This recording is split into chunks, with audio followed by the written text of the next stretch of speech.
Now we are coming to our last presentation, which will be done by Ricardo Zanon, who is a structural engineer.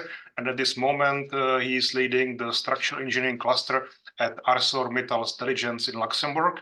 And he has a 16 years experience in research, design, fabrication of steel and steel concrete structures. So Ricardo, stage is yours. Thank you, Pavel. Can you confirm me you can hear me and you see the full presentation mode? I think that I can hear you, but it's not the presentation mode, it's the speaker mode. Now it's okay. Now it's good. Now it's okay. Perfect. Thank you, Pavel. So I think we are running a bit late, so I will try to be quick. So please apologize if I will try to talk and convey a lot of messages in few minutes. So thank you, Pavel, for the presentation. So I will not repeat it. Just very shortly. So ArcelorMittal, you may know it.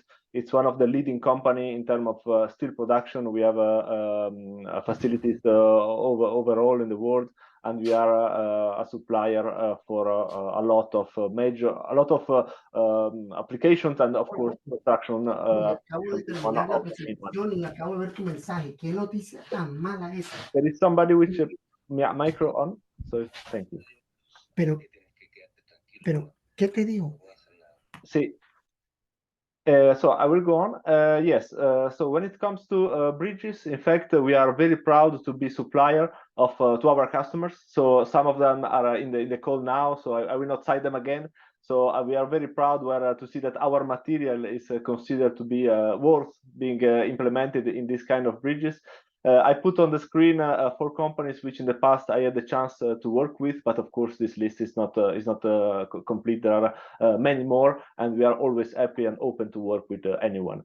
Just to mention that we talk about modular bridges and temporary bridges. We talk a lot about profiles, so long products, H sections, angles, channels. Which are, of course, an essential elements of this kind of bridges, I would say, starting from the historic Bailey Bridge and so on. I also want to show here another small example of another kind of modular bridges. As you have seen, in fact, there is a very high specialized company which are active in the sector, but there is still also in fact, governmental services, which can be a part of the army or a part of the Ministry of Infrastructure, which in fact are active and build themselves some emergency temporary bridges. And I want to share this one, which is in fact so the template which is implemented by the Technisches Hilfswerk in Germany, which also use profiles. And you can see it is also I would say, a declination of the panel system, but with this double panel, which can be superposed or put one beside the other. And here you can see a bridge that was in fact deployed in only 1 week after the flood, which struck the same that was talking Dr. Kerkhoff before, Belgium and also part of Germany. So, in fact, what is of this bridge, just to mention some details, so it's done out of H profiles mainly. The connection are out of fitted bolts, which permits to, of course, requires high precision, but in fact, permits to use lesser bolts than normal ones if they are pre-stressed. And in fact can be put in place by a crane or also by launching, which I would say this let's call it simple system, where in fact it is running over the edge of the flanges. So it is possible to launch it, which I would say quite basic, not basic, but quite effective and simple way. And here you can see, in fact, also during the launching, there is this temporary supports to avoid that there is any problem of instability. So this is just to mention and to add this to the different panel bridge typologies that were showed before. So I will bring it a little bit of the experience that I have, in fact, in ArcelorMittal. In fact, we are a supplier of material, as I mentioned before, but we are also supplier of ready to install bridge girders or bridge decks for some simple bridge typologies. So I would say basic bridge typologies which are done out of profiles. Some of them are also used, of course, in case of flood. We have seen over this afternoon a lot of cases of earthquake, floods, sweeping away bridges. This is, I think, the case, unfortunately, a bit everywhere. The advantage of profiles here is that if they are very simple, so they can be deployed quickly. There is not complicated detailing. And there, in fact, was the case in the Roya Valley, south of France, where, in fact, we managed to deliver the girders by train, because, in fact, most road access was cut. So it was really a problem to deliver by road. So we managed to deliver by railway, and then it was erected on site. And I would say after some months was one of the quickest solution to be deployed. And here you can see the final bridge, which was really close to the railway line. But we are talking today about temporary bridges, which is also a category where we try to be active. And I will talk about basically more simpler bridges than the one you have seen before. Also about some low-tech temporary bridges, if you may say so, but where in fact using a standard stock section, because in fact one of the characteristics of the stock section is that they are mostly available also from stock. So you can sometimes really take them directly, and you use them quite I would say, to deliver them are decently rapid on the construction sites. So here you see a solution which we have been involved many times, not necessarily for floods, but also before temporary crossings. Here you see typically a steel pipe as foundation pile. There are some bracings between the two piles, and there is a transverse cap beam, which in fact served as a support for the main beams. And here you can see the twin girder longitudinal beams. Here you can see, in this case, it's very basic because there are some stiffness done with temporary timber elements, really to keep the profiles easy as possible. And then there is a prefab concrete slab, which is in fact demountable and is fitted on top of the top flanges with some bolts. Of course, this kind of, if you use stock sections, you can reach, depend on the load, on the span, on the width, but typically, let's keep in mind something like 20 meters, and of course, the width of the bridge is also limited, but this is typically acceptable for a two lanes. In this case of how it works, basically you put the steel pipe directly in the river, and then you in fact you construct on top of it. Here we have, in this case, it was a twin girder which was pre-assembled. It's not exactly the same that you see on the. It's not the same construction site, but well, you can see it is quite similar. It is really, let's say, a common typology. And then you have the deployment of these prefab concrete slabs, which comes on top of this twin girder beam.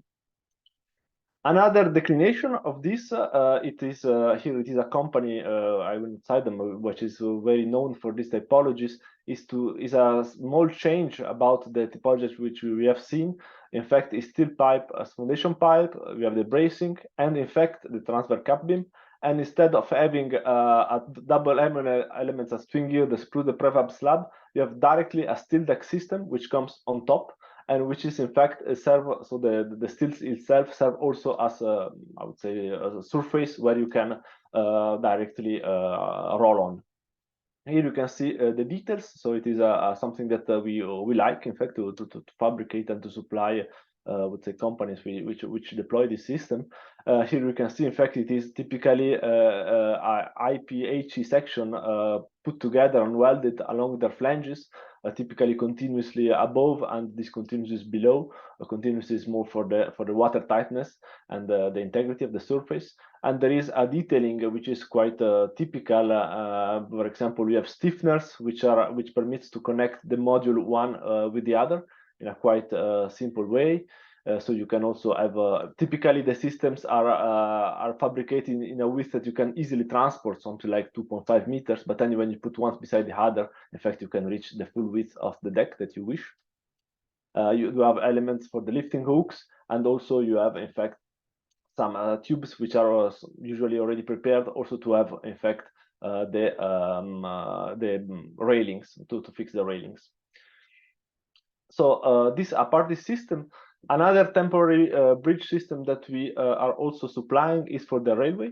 So here I cite the Deutsche Bahn, which is probably as the largest stock in Europe of this kind of bridges. But there are also other operators which have similar systems. In fact, the idea is to have is a temporary bridge which can be used for construction site, or in case of it has also been used for the floods in Germany and Belgium in 2021 for some cases where it was possible to put it in. In fact, it allows a span range up to 24 meters, and there are in this typology there are 4 main beams and there are cross beams. And in fact, you can the cross beams are I would say universal, and in fact you can adapt the longitudinal beams in function of the of your length and of the structural needs. Here you can see lately there was also a very nice research project where we were partner. Before, all these bridges they were painted, but now it is also possible to for Deutsche Bahn to galvanize them, which of course ensure higher durability, and also of course it's more resistant, wear resistant, and if there are shocks or if there are scratches.